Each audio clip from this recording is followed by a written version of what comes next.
es la fundación agroecológica del país y quiero decirles a todos los campesinos que los esperamos y que les tendemos la mano para ayudarles. Dios mío, en tus manos colocamos este día que ya pasó y la noche que llega. A continuación, RTVC Noticias, emisión central. Este programa es para toda la familia. No contiene escenas de sexo ni violencia. Los menores deben estar en compañía de los padres o un adulto responsable. Contiene sistema closed caption. Este programa fue financiado con recursos del Ministerio de las TIC. RTVC Noticias, emisión central.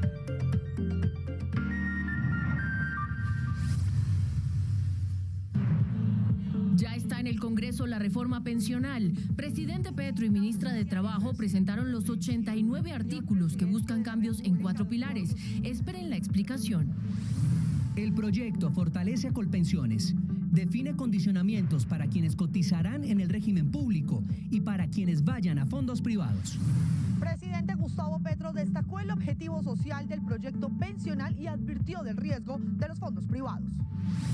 Informe del Comité Internacional de la Cruz Roja dice que en el 2022 se agudizaron las acciones terroristas y los desplazamientos forzados en Colombia. Enfrentamientos entre Clan del Golfo y ELN en Valdivia, Antioquia. 23 muertos y al menos 80 familias confinadas. El presidente de la República se reunió con el expresidente Santos para hablar del Acuerdo de La Habana. También recibió al Partido Comunes para hablar de implementación. Informe especial para que tenga las noticias en contexto. Les vamos a contar cómo va la implementación de lo acordado en La Habana y qué denuncian los firmantes. Entrevista con las voces clave. Atención, otra vez los homicidios con torturas en Bogotá. En el año van 9 casos de cuerpos embolsados. En menos de 6 horas, 2 casos. Estragos de las lluvias. En Soacha, Cundinamarca, alerta naranja y calamidad en 2 comunas. Las vías en Cauca y Nariño están afectadas por los fuertes aguaceros. Efectos del COVID no paran. Ministros de la región advierten retraso académico de 10 años por el encierro de los niños. En el mundo, se sigue moviendo la supuesta trama dentro de PDVSA que deja divisiones en el gobierno y detenciones. La historia más adelante. Y en deportes a Hugo Rodallega le llegó su momento y el goleador dejó en jaque mate al Cali de Jorge Luis Pinto, que hace cálculos para el descenso. En oportunidades, atención empresarios bogotanos, les contamos sobre los beneficios por abrir plazas de empleo. Hoy es el Día del Agua, así que en Cultura lo celebramos de la mano del mejor, el frailejón Ernesto Pérez. Que cuida el agua, como la cuido, yo te digo. Está al aire el noticiero de todos. Hoy el gobierno nacional radicó en el Congreso de la República la reforma pensional con la que busca, entre otras cosas, fortalecer a Colpensiones y atender a la vejez más desprotegida del país. El proyecto está conformado con 4 pilares. Daniela. El primer pilar, José Fernando y televidentes, dar un subsidio a quienes no tengan pensión. El segundo, para dar un apoyo económico a quienes no alcanzan a pensionarse. Y tenemos el tercer pilar, que busca que más colombianos coticen en Colpensiones. Y sin embargo, todo dependerá del salario de cada persona. Y finalmente, para que ustedes lo entiendan un poco más, el cuarto pilar incentiva el ahorro voluntario para mejorar la pensión. Los 4 pilares están distribuidos en 89 artículos y buscan atender a la vejez más desprotegida del país. Otorgaría un subsidio de 223.000 pesos para todos los adultos mayores de 65 años, es decir, 2,7 millones de personas. Para que todos aquellos adultos mayores que no tuvieron la posibilidad de tener un ingreso para su vida digna tengan un aporte del sistema de pensiones. Otorgaría un auxilio a las personas que no logren pensionarse, pero que tienen semanas cotizadas en Colpensiones o en fondos privados. Vamos a entregarle una renta vitalicia después de que cumplan un determinado número de semanas. Ordenaría a las personas que devengan hasta 3 salarios mínimos alrededor de 3.500.000 pesos a cotizar en Colpensiones, y quienes superen este monto tendrán que hacerlo en fondos privados. Se fortalece el sistema público de pensiones a través de Colpensiones. Con este punto, se pretende que las personas que tienen mayor capacidad de ingresos puedan generar más ahorros y así obtener una mejor pensión. En el evento de erradicación estuvieron presentes algunas centrales obreras, también centrales de pensionados y empresarios, quienes aseguraron que a pesar de las diferencias lograron estar de acuerdo en 86 de los 89 artículos de la reforma pensional. Laura Rodríguez, usted tiene más detalles, adelante.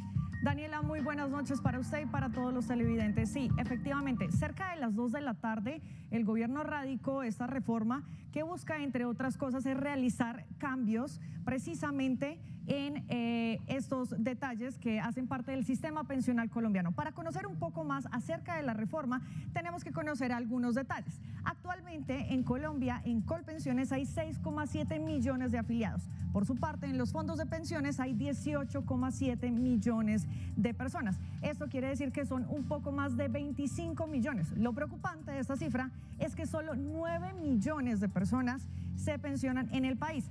Para que ustedes lo entiendan mejor, es 1 de cada 4 personas se pensiona en Colombia. Según el Ministerio de Trabajo, la reforma pensional cuenta con un alto porcentaje de concertación entre empresarios y centrales obreras. En el tema de la concertación y en el diálogo social que nos permite avanzar de manera responsable hacia una reforma. Por su parte, el presidente de Colpensiones aseguró que están preparados para mejorar el servicio para los ya afiliados al régimen de prima media y a los que llegarían a ser parte de él. Colpensiones se va a convertir en la única entidad que pensiona y en los próximos 5 años vamos a tener más de 25 millones de colombianos afiliados a Colpensiones. Gremios como ANIF aseguraron que aunque hay temas positivos, el impacto fiscal que tendría la reforma es inviable. El déficit pensional es aproximadamente de 120 puntos del PIB, pasaría a entre 230 y 250 puntos del PIB. Finalmente, la ministra de Trabajo dijo que con el proyecto de ley el país contará con más garantías de los derechos sociales y laborales. El presidente de la República, Gustavo Petro, también estuvo presente en la erradicación de la reforma pensional Cambio por la Vejez. Vamos en directo a la Casa del Anillo. Luisa, usted tiene más información. ¿Qué dijo el presidente? José Fernando y televidentes, ¿qué tal? Muy buenas noches. El primer mandatario destacó el objetivo social que tiene este proyecto que fue radicado en el Congreso de la República. Dijo que su interés es ampliar la cobertura y también beneficiar a los adultos mayores que se encuentran en pobreza extrema. Además, el jefe del Estado advirtió sobre el riesgo que, según él, corren los fondos privados. El presidente Gustavo Petro destacó el objetivo social de la iniciativa pensional. Dijo que de aprobarse se asignará una renta vitalicia a las personas que no pudieron pensionarse. Con un primer pilar que paga el gobierno, no los cotizantes, que es el pilar solidario, que en la medida en que se coloquen esos volúmenes de pilares en salarios mínimos, y espero no ser demasiado abstracto, dependerá el número de actuales viejos y viejas no pensionados que puedan tener un bono pensional por encima de la línea de pobreza. El primer mandatario además lanzó una preocupante alerta sobre el futuro de los fondos privados de pensión en Colombia, advirtiendo que de permanecer la tendencia que se está registrando actualmente, estos se podrían acabar. Señaló que el panorama más favorable lo tiene Colpensiones, por lo que habló de una complementariedad entre ambos. El sistema de fondos privados de pensiones no ahorra, ya no ahorra. Sus ingresos son iguales que sus salidas, a pesar que tiene una gran base de cotizantes. ¿Y qué va a suceder hacia el futuro? Que el sistema raíz ya tendrá cada vez más egresos que ingresos, si no aumentan los cotizantes. Y el sistema Colpensiones cada vez demandará más dinero del gobierno. Petro puntualizó que el derecho universal a la pensión solo podrá existir si Colombia puede transitar a una economía productiva. El Comité Internacional de la Cruz Roja presentó su informe sobre los retos humanitarios que tiene el país este año. Reveló que la situación en el 2022 empeoró por un recrudecimiento de la violencia. Estefany Valencia, ¿qué más datos entregaron? Buenas noches. Daniela, buenas noches. El panorama no es alentador. Según el organismo internacional, el número de conflictos armados internos ha aumentado de 6 a 7, lo que ha dejado varias consecuencias en los territorios: aumento de desplazamientos forzados, aumento en el número de víctimas de explosivos y minas antipersonal y más confinamientos por cuenta de los enfrentamientos entre grupos armados ilegales. Uno de los conflictos que se mantiene 6 años después de la firma del acuerdo de paz con la extinta guerrilla de las FARC es el enfrentamiento entre las estructuras de las FARC que no se acogieron a ese pacto y el ELN. Recogimos el número más alto de víctimas de artefactos explosivos de los últimos 6 años. Además, persistieron otras consecuencias humanitarias como las desapariciones, los desplazamientos masivos individuales, los confinamientos de comunidades y las agresiones contra la asistencia en salud. Según la Cruz Roja Internacional, algunos hechos violentos aumentaron. El año pasado hubo 58.010 desplazamientos masivos, 123.220 personas se desplazaron individualmente, 39.404 estuvieron confinadas y hubo 515 víctimas de artefactos explosivos, de las cuales 56 murieron y 209 desapariciones forzadas. En este contexto y con la esperanza que los diálogos, acercamientos, negociaciones actuales entre el gobierno nacional y los distintos grupos armados permitan una reducción de las consecuencias humanitarias, es fundamental preservar la labor humanitaria y sus estándares. Los territorios más golpeados son Antioquia, Arauca, Cauca, Chocó, Nariño, norte de Santander y Valle del Cauca. A propósito, un menor de edad murió en medio de combates entre el ELN y tropas del Ejército Nacional. Los enfrentamientos fueron en Tame, Arauca, donde murieron 2 presuntos guerrilleros, entre ellos el menor de 18 años que, de acuerdo con las investigaciones de las fuerzas militares, fue reclutado de manera forzosa por el grupo guerrillero hace 2 años y estaba siendo entrenado en manejo de armas y explosivos. Un suboficial del Ejército también murió en los combates. Estefanía Valencia, RTVC Noticias. Conectados 24/7. Stephanie, Conectados 24/7, muchas gracias. Y continúan los enfrentamientos entre el Clan del Golfo y el ELN en Valdivia, Antioquia. 80 familias completan 2 semanas confinadas. Defensores de derechos humanos pues piden apoyo para la comunidad. Ismael Tobón, buenas noches. Usted tiene más información, lo escuchamos. José Fernando, efectivamente 2 semanas de zozobra, de incertidumbre los que viven los habitantes de zona rural del municipio de Valdivia, en el norte del departamento de Antioquia. Hasta el momento no ha logrado entrar a la zona la fuerza pública y ha aumentado a 23 al parecer el número de personas que han fallecido entre estos combates entre el Ejército de Liberación Nacional, ELN, y el Clan del Golfo por las rutas ilegales, por las rentas ilegales que conectan el norte del departamento de Antioquia con el Bajo Cauca antioqueño. Los defensores de derechos humanos piden cuanto antes solución ante esta situación que se sigue agravando con el pasar de las horas. Esta es la disputa a sangre y fuego que libran grupos armados ilegales en zona rural de Valdivia, Antioquia. Suave, suave, tiro y apuntado. La situación mantiene atemorizada a más de 80 familias y campesinos que han tenido que estar confinados en sus viviendas. La zozobra, el miedo sigue y continúa en este territorio. Exigimos del gobierno nacional y de los actores armados respeten los derechos humanos. El gremio médico de Antioquia denunció retenciones al personal de la salud por parte de grupos armados ilegales, con el fin de ser obligados a prestar servicios de salud.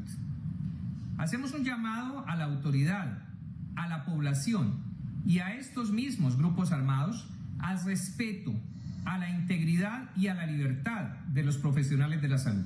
La cifra de muertes habría ascendido a 23. Las víctimas serían integrantes de grupos armados que se disputan la zona del norte de Antioquia. Y justamente en su visita a la ciudad de Medellín, el fiscal general de la Nación, Francisco Barbosa, hace unos pocos minutos se refirió especialmente al cese bilateral al fuego que inicialmente firmó el gobierno nacional desde el 1 de enero de este año hasta el 31 de junio del presente año. Ha precisado y que le está pidiendo al gobierno nacional de que se deroguen los decretos que se firmó inicialmente con las organizaciones armadas. Hablamos de disidencias de las FARC, los pachengas, entre otras estructuras armadas que han tomado la decisión de someterse a a la justicia, o más bien a la paz total del gobierno del presidente Gustavo Petro, y señaló y precisó de que en ningún momento es enemigo de la paz, sino que al contrario quiere aportarle a la paz para que haya una paz justa y verdadera aquí en Colombia. Así que estaremos ampliando el desarrollo de este importante anuncio que ha hecho hace unos minutos el fiscal general de la Nación. Ismael Tobón, RTVC Noticias Conectados, 24/7. Ismael, muchas gracias y vamos ahora a Bogotá, donde sigue aumentando el delito de homicidio. En este año se han encontrado 9 cuerpos embolsados y con signos de violencia extrema. Katy Sánchez, ¿qué indican las cifras en la capital? Adelante. Muy buenas noches a usted y a todos los televidentes. El tema de la inseguridad en Bogotá está de no creerse. Son 167 los casos entre enero y febrero, según la Secretaría de Seguridad, de personas que han sido asesinadas con violencia extrema. Incluso la misma alcaldesa de Bogotá, Claudia López, manifestó que ha sido hasta el momento imposible para el distrito poder combatir esa cifra, que es mayor en comparación de años anteriores, pues 3 personas diarias son asesinadas aproximadamente en Bogotá. Caso 1. Un día después del hallazgo del cuerpo de Valentina Tres Palacios en el barrio Vega Baja, fue hallado el cuerpo de un hombre de 23 años en plásticos negros. Caso 2. 6 días después, los ciudadanos del barrio Amparo hallaron el cuerpo de un hombre de 30 años en bolsas de basura. Caso 3. Un joven de 17 años fue desmembrado en el Palo del Ahorcado, en Ciudad Bolívar. Allí, los asesinos le dijeron a la familia dónde lo habían abandonado. Caso 4. En una bolsa en un potrero del barrio La Península, en la localidad de San Cristóbal, hallaron la cabeza de una menor de edad. Las autoridades buscan el resto del cuerpo. Caso 5. El mismo día, un hombre fue hallado incinerado detrás de un colegio en la localidad Usme, barrio Monteblanco. Estaba envuelto en bolsas negras. Caso 6. En el barrio Abraham Lincoln, en la localidad Tonjuelito, los vecinos del sector hallaron el cuerpo de un hombre en bolsas detrás de una carreta abandonada cerca al río Chihuahua. Caso 7. Ayer, en la parte alta del barrio Caracolí, en la localidad Ciudad Bolívar, una patrulla de la policía halló el cuerpo de un hombre desmembrado en bolsas negras. Hoy, detrás del Hospital Meisen, en la localidad Ciudad Bolívar, hallaron el cuerpo de un hombre envuelto en bolsas de colores. Según el CTI, presentaba signos de violencia extrema. Caso 9. También fue hallado el cuerpo de un joven de aproximadamente 23 años cerca al Parque Nacional. Según las versiones preliminares, se trataría de un homicidio a pedradas en la cabeza. Y los hechos violentos no paran. En las últimas horas, un hombre llamó a la policía de San Cristóbal, confesó que había asesinado a su esposa con el cable de la plancha. En otro caso, registrado en videos, un hombre habría asesinado a su mejor amigo con arma cortopunzante tras discutir por un trago de licor. Más de 20 homicidios se han registrado en lo que va de este año en el Magdalena Medio. Las autoridades locales, junto al ministro de Defensa, hicieron un consejo de seguridad para revisar estos índices de violencia. Volvemos a esta hora con Joana Niño. Joana, la escuchamos, usted tiene más información.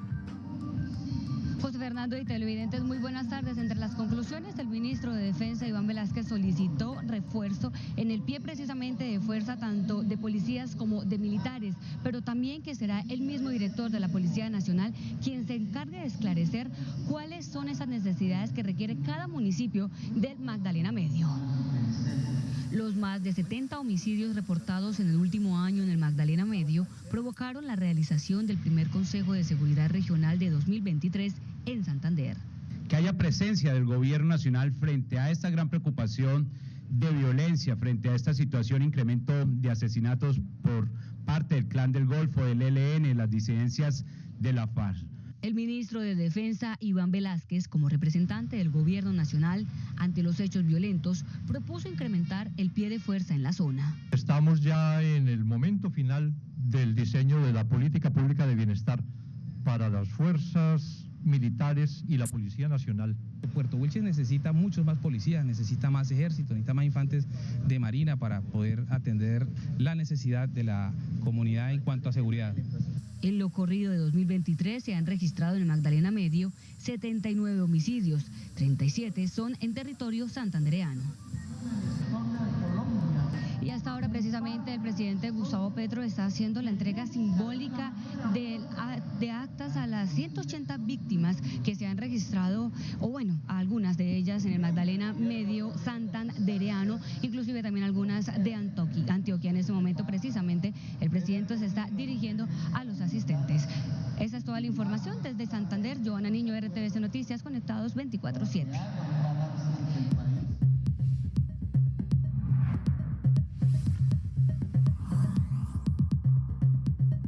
Hablamos ahora de las lluvias. Las autoridades en el sur de la capital han tomado medidas preventivas para evitar una tragedia. En Soacha fue declarada la alerta naranja y la calamidad pública.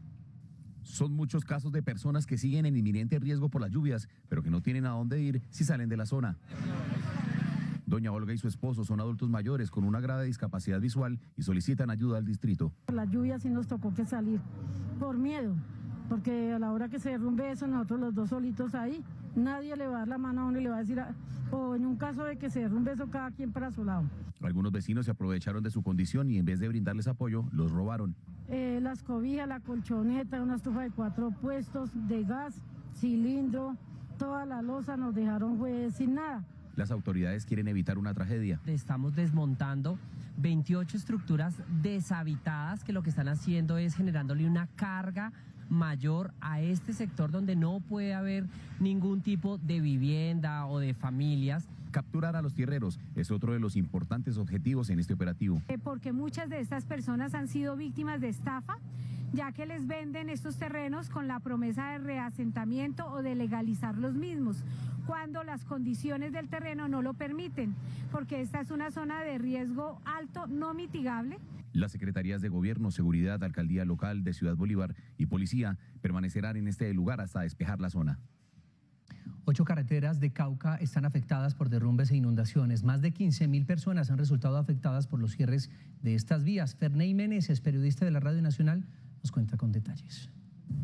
El Cauca enfrenta la ola invernal más extensa de los últimos 20 años, lo que ha provocado graves daños en la red vial de esta zona del suroccidente colombiano. Un panorama ante el cual las autoridades regionales han establecido un plan de contingencia que, de acuerdo con José Rodrigo Astaiza, secretario de Infraestructura del Cauca, se ha enfocado en atender zonas prioritarias en municipios como Patía, Almaguer, Bolívar, La Vega, Inzá, Santander de Quilichao, Buenos Aires y El Tambo. Tenemos ubicada maquinaria amarilla en el corredor Piedra Sentada, Los Hugos, Santa Rita, donde este corredor ha sido una alternativa para evacuar toda la cantidad de vehículos que se encontraban represados en el evento de Rosas. Por otra parte, hemos estado movilizando maquinaria amarilla, con lo cual pretendemos habilitar un sector del corredor Piedra Sentada, El Hoyo, Cuatro Esquinas.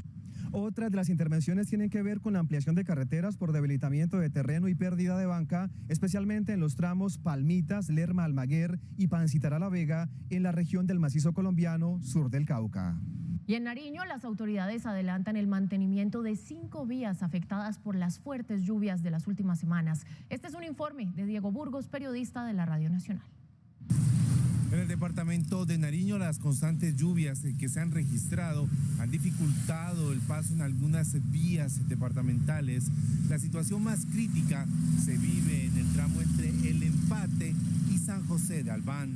También tuvimos unos inconvenientes en la vía de Pupiales-Gualmatán, donde hay una pérdida, una aparente pérdida de vidas humanas. En este momento están las unidades de rescate realizando las labores pertinentes.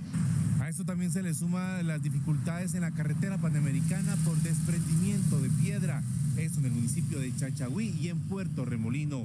Radio Nacional de Colombia y RTVC Noticias, conectados 24/7.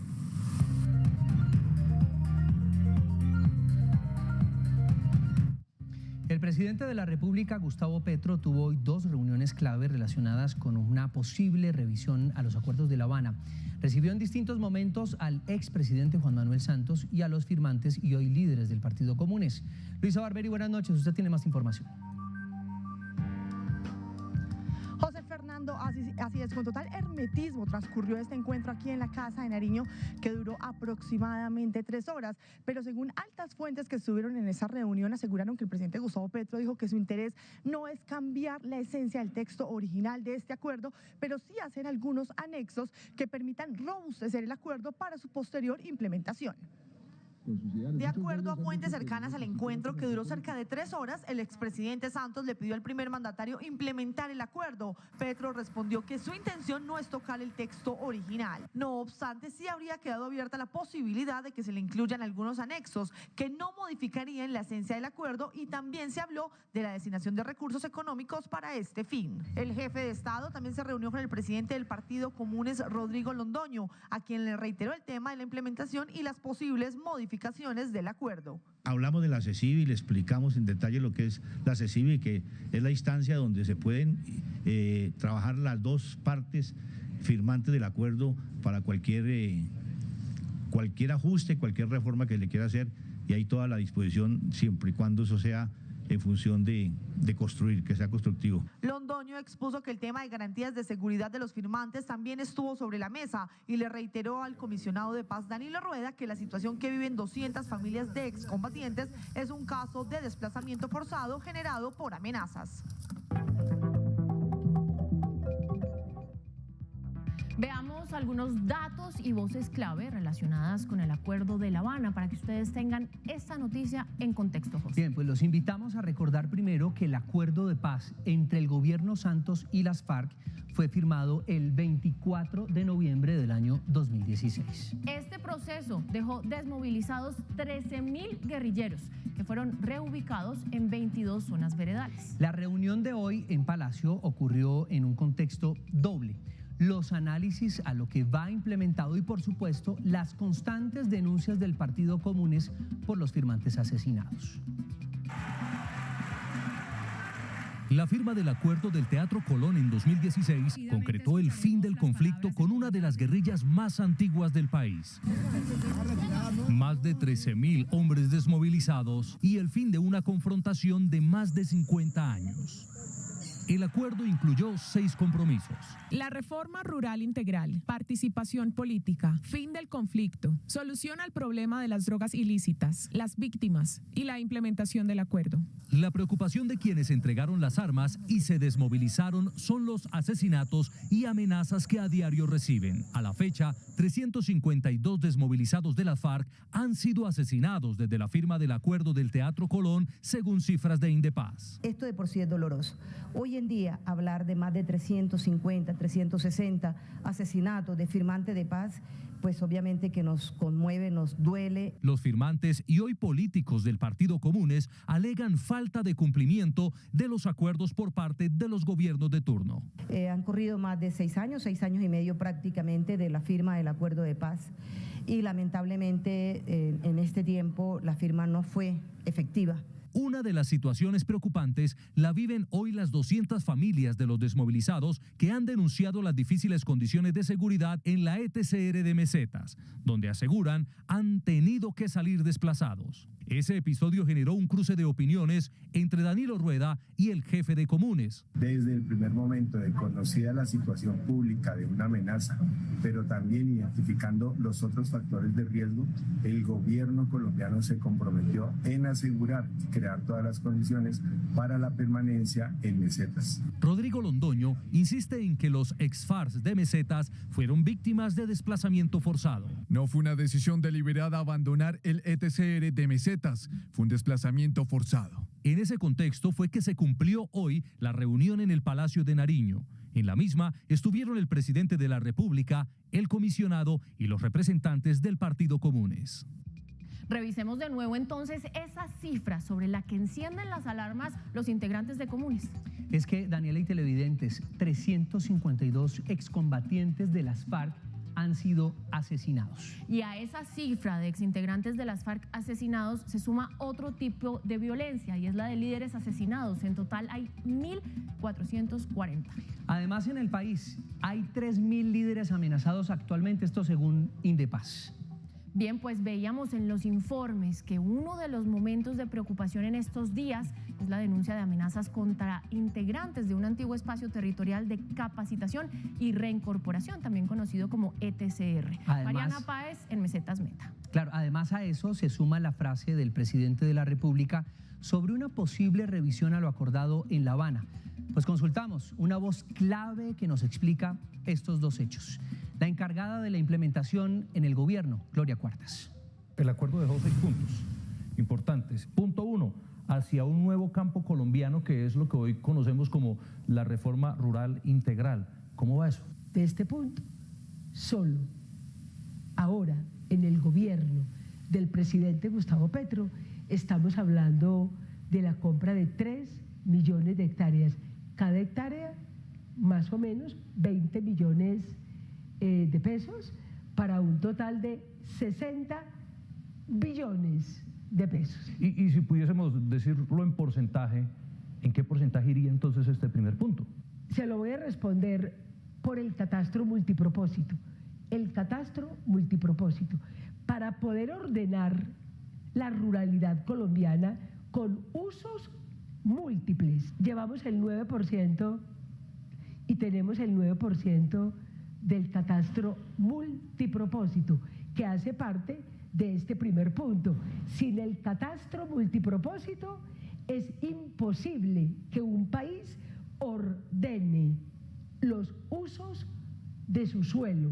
El resto, tal vez el 91%, es el gran rezago del punto 1 del acuerdo. Cuando el presidente Petro habla de que tenemos que revisar el acuerdo, no está diciendo que es necesario desechar el acuerdo. No, está diciendo, hay una institucionalidad fuerte y grande que se planteó el acuerdo. Esa institucionalidad es tan fuerte que el presidente Gustavo Petro ha dicho, es necesario que dialoguemos para que podamos armonizar ese desafío del desarrollo rural integral con las dinámicas de lo que esta institucionalidad es posible hacer. Lo que dijo el presidente Gustavo Petro sobre los acuerdos firmados en 2016, entonces, ¿cómo lo tomamos? ¿Es una crítica constructiva, más no destructiva? ¿Eso es lo que me quiere decir? Mire, yo he compartido con el señor presidente en reuniones y él ha planteado la preocupación de que se creó un Estado dentro del Estado, porque el presidente Santos dimensionó con el acompañamiento de la segunda misión de las Naciones Unidas una arquitectura superior. Entonces el presidente dijo y ha dicho, oiga, presidente Santos, ese Estado dentro de este Estado, sin mover ese espíritu burocrático, esta normatividad, aquí todo te dice nada se puede, porque la norma lo impide todo. Tenemos a los organismos de control en una permanente vigilancia. Entonces el presidente Petro lo que ha dicho es, mire, mi compromiso es cumplir con el acuerdo, pero ayudemos a dinamizar esta institucionalidad que es estática, que es rígida, que tiene sindicatos y servidores públicos que están más pegados a la norma que a dar un cumplimiento a la transformación que el país necesita. Vamos a ir cerrando y quiero preguntarle por una situación que está ocurriendo hoy en el país y es lo que está pasando en Mesetas con los firmantes. ¿Qué es lo que está pasando? Ayúdeme a entender un poco qué es lo que ocurre allí. En Mesetas, un proceso de 6 años, los firmantes tuvieron objeciones frente al lugar donde estaba el ETCR Mariana Páez. O sea, 6 años le estuvieron diciendo a los gobiernos anteriores que ese lugar no generaba las condiciones estructurales, no solo de seguridad, para avanzar en su proceso. Y se agudizó la situación con las amenazas de los grupos disidentes. ¿Qué es lo que está pasando ahora? Que los firmantes hace 6 años han tenido la decisión de moverse de este lugar. Entonces, no todo fue por las amenazas. Las amenazas agudizaron la situación, pero ¿hasta qué punto los espacios territoriales fueron concertados como procesos de inclusión en la sociedad y no como procesos marginales allá lejos, donde nadie los vea, bien lejos del pueblo, donde nadie los vea y no puestos dentro de los desarrollos territoriales, donde municipios, gobernaciones y gobierno nacional tienen que trabajar mancomunados? Lo que pasó en el ETCR Mariana Páez es una alerta temprana, no solo de amenaza a la integridad de la vida, sino para que, como lo estamos haciendo ya con la ART, la Agencia de Renovación del Territorio, y con la Agencia de Reincorporación una visión integral para que la reincorporación haga parte del desarrollo territorial.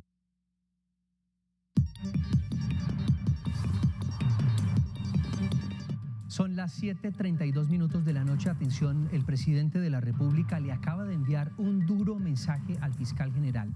Hizo referencia sobre casos de corrupción que, según el mandatario, hay en entidades como la SAE y también la Unidad de Protección. Y le pide al jefe del ente investigador, por supuesto, que investigue. Hay una historia que se va a narrar y espero que este fiscal general de la Nación sea capaz de investigarla. Igual que debería investigar lo que pasó con los bienes de los narcotraficantes en la Sociedad de Activos Especiales, igual que lo que pasó con la mafia de la UNP y de el IMPEC y de la Fiscalía misma, que tiene testigos importantes. Continuamos con más información. Los efectos de la pandemia siguen pasando factura a los estudiantes, y es que tras el cierre de colegios por 2 años, expertos advierten que los resultados del aprendizaje podrían haber retrocedido más de 10 años. Yajaira Perea, buenas noches, usted tiene más detalles.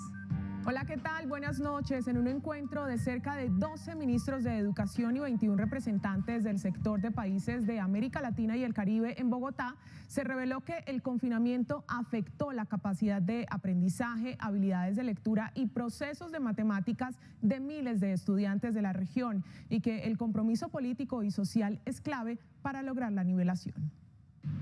Los efectos de la pandemia sobre la niñez en la región han sido y serán devastadores. De acuerdo con los expertos, las mayores pérdidas se registraron en la enseñanza primaria y entre estudiantes de niveles socioeconómicos más bajos. Para mí fue completamente caótico regresar y ver que muchas personas habían aprendido mucho más que yo. Una adaptación que también representó un reto para los docentes. Durante la pandemia también tuvimos el miedo, la zozobra, que no sabíamos qué iba a ocurrir, ¿verdad? Entonces, esto también se volvió un obstáculo y teníamos que mantener a nuestros estudiantes motivados, animados a realizar las actividades. El rezago del aprendizaje puede ser de 1,5 años. Esto ha producido la mayor crisis de desarrollo humano educativa en nuestra historia reciente.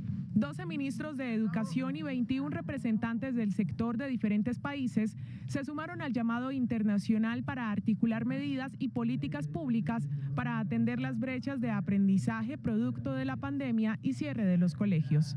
En otras noticias, en coordinación con la DEA, las autoridades de Colombia lograron la captura de 7 integrantes del cartel de Sinaloa en Colombia, Grecia y Guatemala. Esta y otras noticias de las regiones en el siguiente panorama. En las últimas horas ocurrió un siniestro vial al norte de la ciudad de Barranquilla. El vehículo involucrado pertenece a Esteban Manzaneda Merlano, hijo de la senadora de la República, Aida Merlano. Cuentan testigos que presuntamente Esteban Merlano salió ileso del lugar y huyó. Las autoridades investigan este caso. De las más de 5.000 solicitudes de restitución por parte de personas despojadas, 4.386 fueron resueltas de manera positiva. De allí se entregaron más de 10.000 hectáreas a familias campesinas.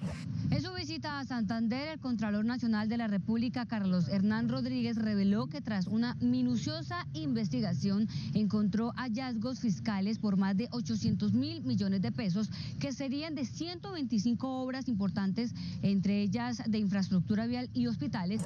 Como muy grave calificó la situación que viven los jóvenes por el riesgo de reclutamiento en el municipio de Nuquí, el personero de este municipio en el departamento del Chocó. Cayó en Bogotá alias El Pistolero, un hombre que tenía en su poder 5 armas de fuego y las alquilaba con su munición para cometer hechos delictivos. Más noticias de la capital del país en Bogotá 24/7.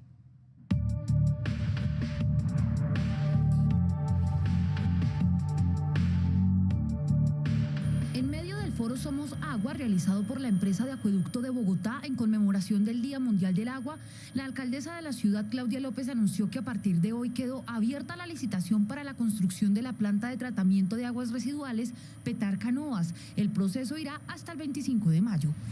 Un hombre fue sorprendido en un cajero de la localidad Usme, en el sur de Bogotá, con cerca de 30 tarjetas de distintas personas y entidades bancarias. Al parecer, el hombre saqueaba las tarjetas de sus víctimas en distintos cajeros automáticos de la ciudad. La cifra del día. En los primeros 2 meses del año se cometieron 38.988 delitos en la ciudad. Esto equivale a 650 delitos al día, entre los que aumentaron el hurto a personas, comercios y viviendas. La voz del día en Bogotá es la del director del IDU, Diego Sánchez. La buena noticia para los cientos de conductores en la capital del país, porque ya hay vía libre para la realización y adjudicación de los tramos 1 y 2 de la calle 13. Ese tramo 1 es el que corresponde a la intersección de la carrera 50 con la calle 13, la intersección de Puente Aranda. Este tramo 2 corresponde a la intervención que va en la calle 13 de la carrera 55 hasta la carrera 69F. Incluye lógicamente la intersección de la avenida 68, el paso elevado de la avenida Constitución, 4 estaciones nuevas para el sistema de transporte público y 2 retornos operacionales.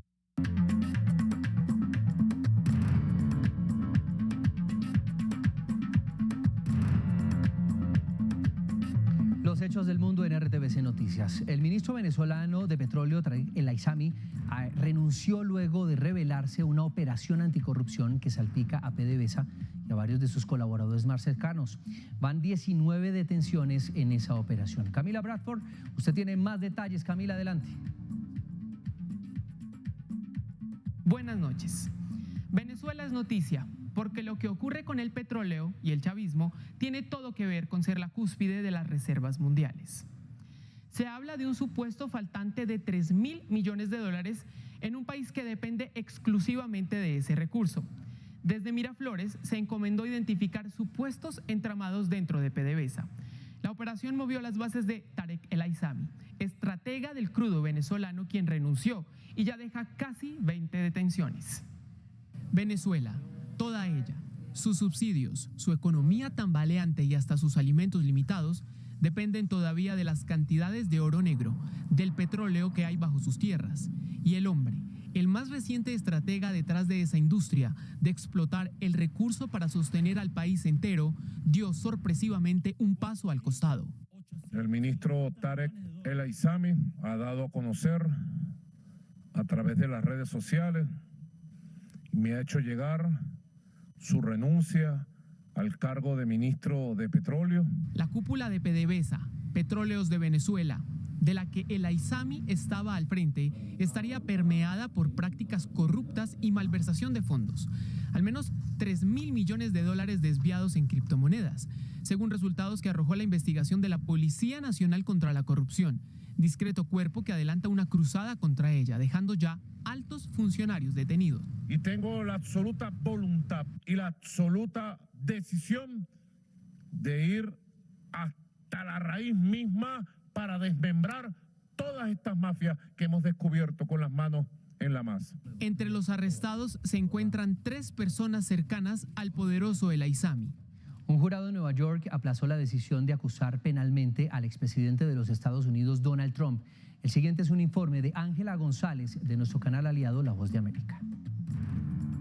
Luego de protestas aisladas de simpatizantes y detractores de Trump en algunas partes de la ciudad, ante la posibilidad de que el expresidente sea formulado de cargos criminales estatales, este miércoles transcurrió en calma.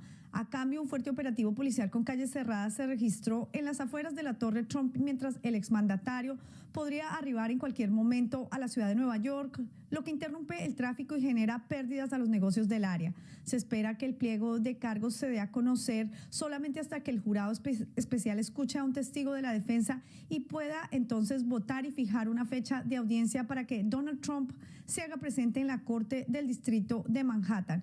Él está acusado de encubrir un pago de $130,000 a la actriz de películas para adultos Stormy Daniels durante su campaña presidencial en 2016 y de hacerlo ver como gastos legales. De ser acusado formalmente, se convertiría así en el primer expresidente y candidato presidencial en enfrentar cargos criminales en la historia de los Estados Unidos. Las próximas horas serán cruciales para conocer lo que esta acusación pueda desencadenar.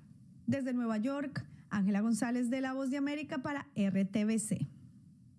12 en punto del mediodía.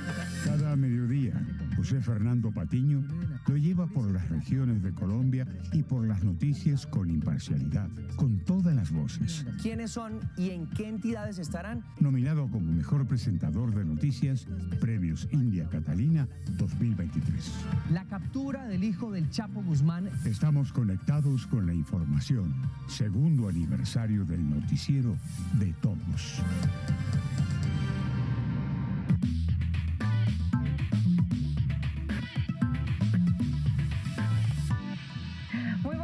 Bienvenidos a la información deportiva, qué alegría saludarlos como siempre aquí desde la ciudad de Medellín. Hablamos de fútbol profesional colombiano porque hoy Independiente Santa Fe, después del partido aplazado por lluvia, vio el sol. Se ganó 3 puntos en su casa ante el Deportivo Cali, que sigue en crisis, sobre todo ahora con el tema del descenso, pero aquí también lo positivo es que Hugo Rodallega volvió a marcar en el fútbol colombiano después de 17 años y esta vez con doblete. Luego de la tempestad llegó la calma, por lo menos para Independiente Santa Fe, que tuvo con Hugo Rodallega el nombre del gol. Primero con este cabezazo para el 1-0 y la siempre presente ley del ex. Que lo disfruté con mis compañeros, pero con mucho respeto, porque mi última camiseta acá en Colombia fue precisamente el Deportivo Cali. Y con esa camiseta anotó su último gol en Colombia hace 18 años, un 14 de diciembre de 2005 frente al Real Cartagena. Pero volvamos al presente porque Hugo convirtió el segundo de Santa Fe de pena máxima, goles que son gasolina. Creo que eso es como cuando uno tiene un carro, ¿no? Un automóvil. Si no le pone gasolina, es poco probable que funcione. Eso para mí es como la gasolina al principio de ojalá una temporada muy exitosa. El 3-0 definitivo lo anotó Neider Moreno para darle a Santa Fe 13 puntos, el 5º lugar, y al Cali en una crisis que a Pinto lo tiene realmente triste. Estamos tristes, estamos golpeados, lo sentimos por todo lo que es la familia Cali, por la hinchada, por, lógico, los directivos y por supuesto todos los jugadores y nosotros. Se viene la fecha de clásicos y el próximo domingo Santa Fe jugará frente a Millonarios y Cali contra el América. Y ahora hablamos de ciclismo porque hoy se disputó la tercera etapa de la Vuelta a Cataluña y allí el ganador de la fracción fue Remco Evenepoel, que llegó a esta fracción a Molina. Pero qué tal si Goga Ruiz Sandoval es la encargada de contarnos todo lo sucedido. Ella es nuestra enviada especial a la edición 2023 de esta carrera. La tercera fue la vencida para el campeón del mundo luego de poner a trabajar por más de 100 kilómetros a su equipo Soudal Quickstep. Remco Evenepoel no solo ganó en la Molina, sino que empató en tiempo a Primo Roglic en la general, aunque el esloveno sigue como líder. La jornada estuvo marcada por una escapada donde brilló Richard Carapaz, nombrado el más combativo del día y pieza fundamental del Education Easy Post, que sigue manteniendo octavo a Esteban Chávez en la general, ahora a 48 segundos de Roglic. Se disputó y ahí al final pues tratando de darle una mano a Esteban, que estaba muy bien. Han sido 3 días muy exigentes, de mucho desgaste, pero nos encontramos bien con Rigo, con Richie hoy en la escapada, siempre al final tenemos un grupo muy fuerte. Como si fuera poco, se abrirá con montaña en la etapa del jueves, precisamente otra vez subiendo a la Molina, pero con una jornada larga, la más extensa de esta carrera con 188 kilómetros que terminará en Sabadell. Lo más probable es que sea una oportunidad para las fugas. Desde La Molina, Georgina Ruiz Sandoval para RTVC Noticias, conectados 24/7.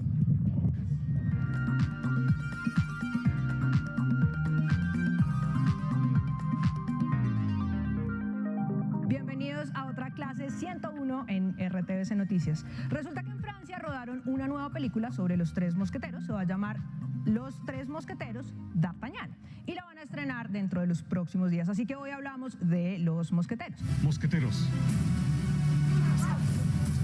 Su destino es morir. Iremos al lugar preciso. Es una novela escrita en 1844 por Alejandro Dumas. Y la historia va así. Hay un joven de 18 años que se llama D'Artagnan que quiere unirse a la orden de los mosqueteros, que es un ejército de élite al servicio de la corte francesa. Por ese camino tiene que enfrentarse a tres que ya son más veteranos, que son Athos, Porthos y Aramis. Los vence, al principio no se caen muy bien, pero luego terminan de súper amigos y de ahí sale la frase todos para uno y uno para todos. El enemigo se vuelve entonces el ministro de la corte, que es el cardenal Richelieu, que le gusta hacer como torcidos, y los mosqueteros son los encargados de impedirlo. Veamos cómo era la portada del libro.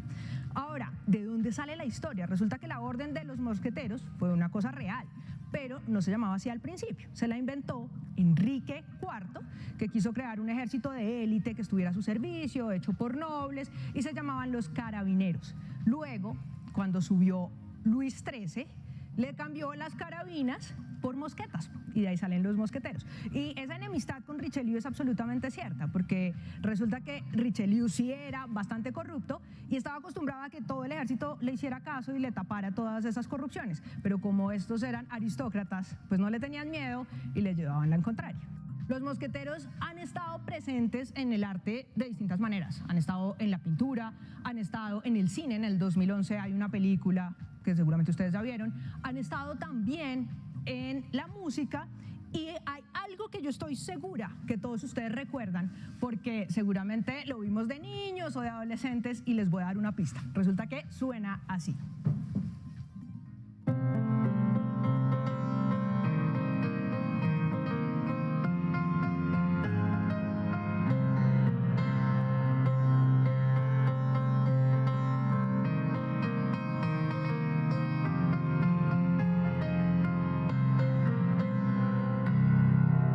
Ayudarlos, vamos por una pizza.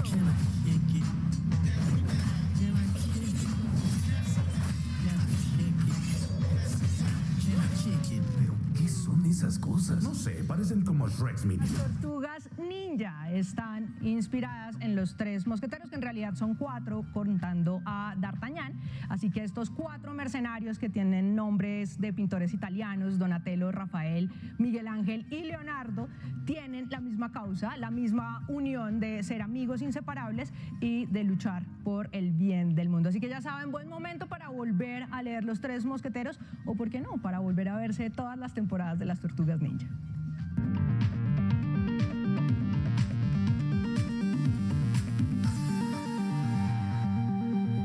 La Aeronáutica Civil y el Ministerio de Transporte autorizaron la integración de Avianca y Viva Air, pero deberán cumplir algunas condiciones, como reembolsar el dinero a los pasajeros afectados por el cese de operaciones de la aerolínea de bajo costo. Uno de los requisitos de las autoridades para permitir la integración de Avianca y Viva fue la cesión de las franjas horarias. Esta medida se dio porque las aerolíneas competidoras estarían limitadas a incrementar sus frecuencias de vuelos por la escasez de espacios, especialmente en los aeropuertos de Bogotá, Medellín y Cartagena.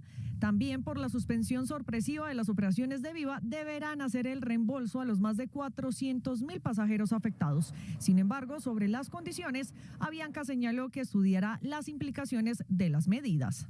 Viva Air ya no cuenta con las mismas capacidades, red de rutas, aviones, trabajadores que tenía antes de la suspensión temporal de sus operaciones. También dijo que Avianca no está facultada para intervenir en la situación operativa ni financiera de la aerolínea Viva, ni podrá resolver, como exige la resolución, la situación de los usuarios afectados por la low cost. Los condicionamientos buscan equilibrar la libre competencia, ya que la integración dejaría el 54% de la operación en manos de la nueva alianza. En 4.776 pesos cerró el precio del dólar, lo que representa una disminución de 28 pesos. A $1.78 se cotizó la libra de café colombiano en la Bolsa de Valores de Nueva York. El precio interno de la carga bajó 33.000 pesos y llegó a 2.012.000 pesos. A 32,1 puntos llegó el indicador de confianza del consumidor para diciembre de 2022, es decir, mejoró frente a noviembre según el DANE. Nubank Colombia bajó sus tasas de interés al 25% para las tarjetas de crédito de bajo monto. El servicio militar seguirá siendo voluntario para las mujeres sin que por ello se vulnere el derecho a la igualdad o se consagre un estereotipo de género. Así lo indicó un fallo de la Corte Constitucional. Este y otros hechos en Noticias en un Minuto.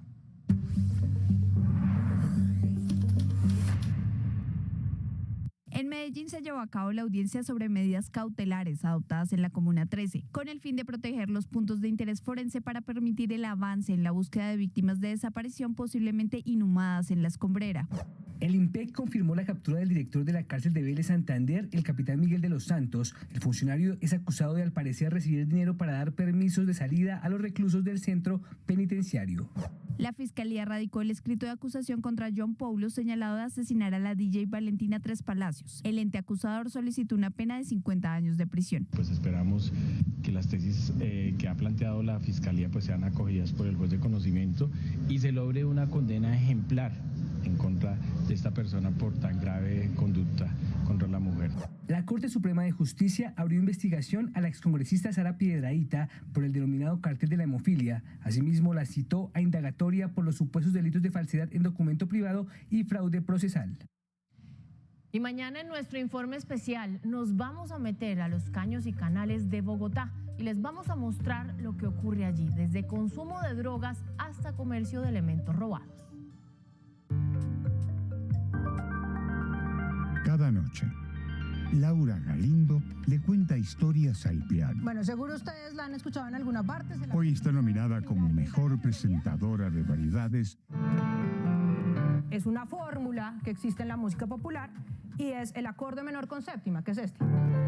Premios India Catalina 2023. ¿Qué tal? ¿Cómo te va? ¿Bien? Gracias por invitarme. Estamos conectados con la información. Segundo aniversario del noticiero de todos.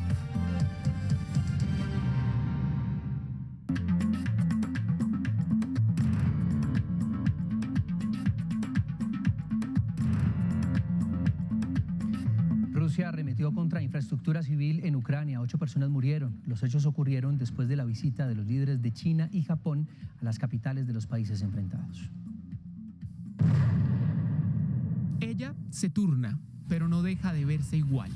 La guerra de Ucrania hace espacio para el alto nivel de las visitas que traen apoyos a cada bando enfrentado, pero no deja fuera su vaivén bélico. Kiev y Zaporilla amanecieron humeando, golpeadas por drones explosivos que cobraron varias vidas, mientras Moscú alertó de ataques también con drones, pero allá en Crimea, la península ucraniana anexionada por ellos 8 años antes. Y cuando aplaude con la orden al coraje a los pilotos de los cazas que interceptaron un dron estadounidense en aguas del Mar Negro. También hace advertencias si Gran Bretaña entrega a Kiev munición perforante que contenga uranio empobrecido. Este es un paso hacia una escalada y una grave además. A pesar de los recientes visitantes, la guerra no pierde situación. Zelensky volvió a pararse en el Donbass, rincón de los combates de más intensidad y así de más muertos a diario para los bandos. Felicitó a sus soldados luego de abrazar el apoyo de Tokio y de reiterar la espera de respuesta desde Beijing para revisar a 2 manos el pliego de la fórmula de paz que el gigante de Asia perfila para Kiev y para Moscú. Llegamos a oportunidades. Atentas empresas de Bogotá porque hay beneficios económicos por contratar a personas de difícil empleabilidad. Y acá les contamos cómo aplicar. En oportunidades para empresarios, vaya a la página bogotatrabaja.gov.co/empleo incluyente. Lea con atención la descripción de la convocatoria que incentiva la contratación laboral de población de difícil empleabilidad. Atentos, las empresas que se inscriban tendrán un beneficio de 600,000 pesos hasta 4,200,000 pesos. Todo depende de la condición de vulnerabilidad de la persona contratada. Tengan presente que son 19 poblaciones vulnerables. Te clic en registra aquí y siga el paso a paso. Y mucho ojo, la empresa debe firmar un contrato laboral de mínimo 6 meses y por lo menos un salario mínimo mensual legal vigente. Y muy importante, recuerden que si quieren seguir informados 24/7, nos encuentran en todas nuestras redes sociales como RTVC Noticias.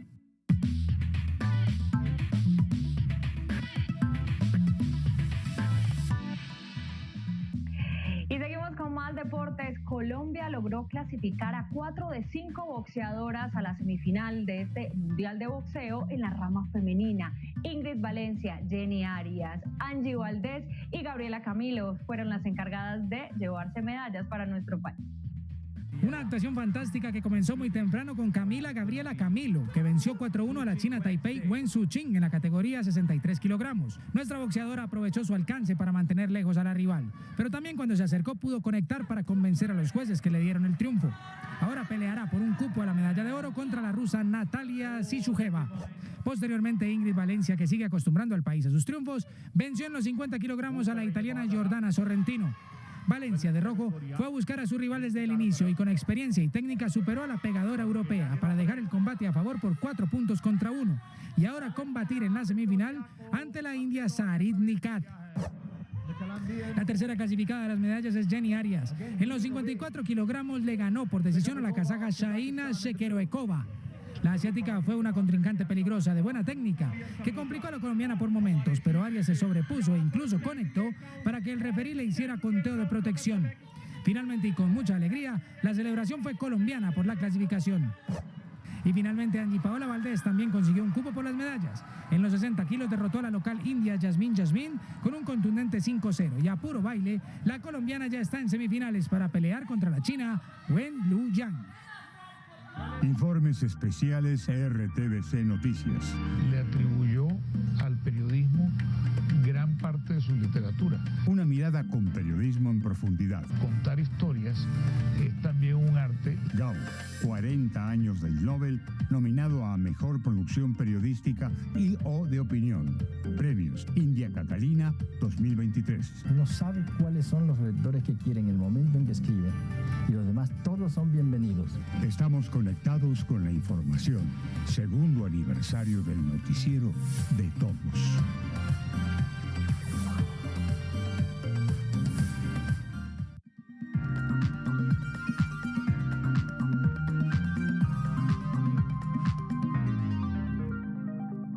Resulta que hoy es el Día del Agua, así que por supuesto nuestro querido frailejón Ernesto Pérez está muy contento y tiene un montón de noticias nuevas porque es que se vienen cosas increíbles para este personaje que les va a contar Juan Sebastián Ramírez, Lord Cultura.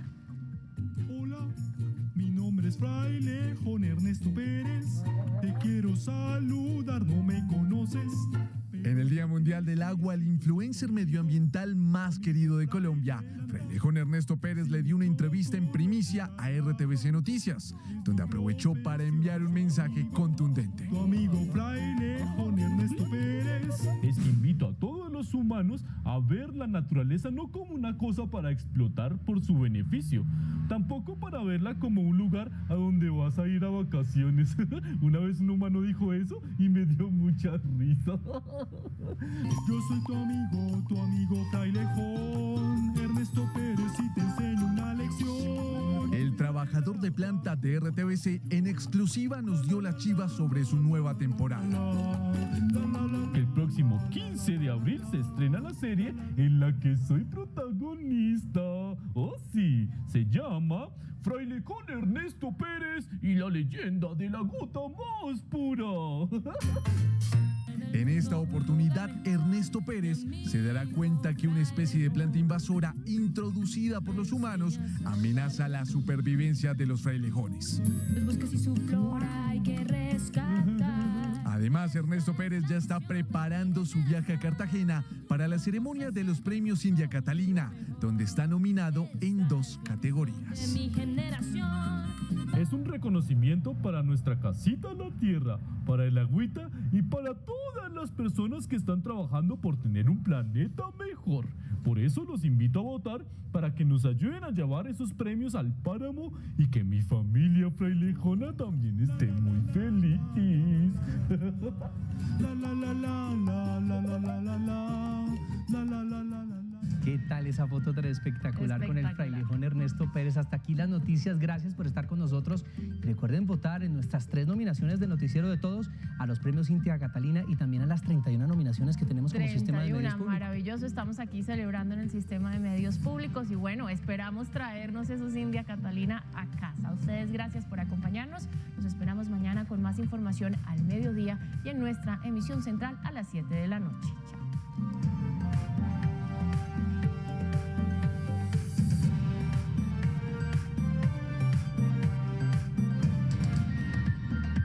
RTBC Noticias, emisión central.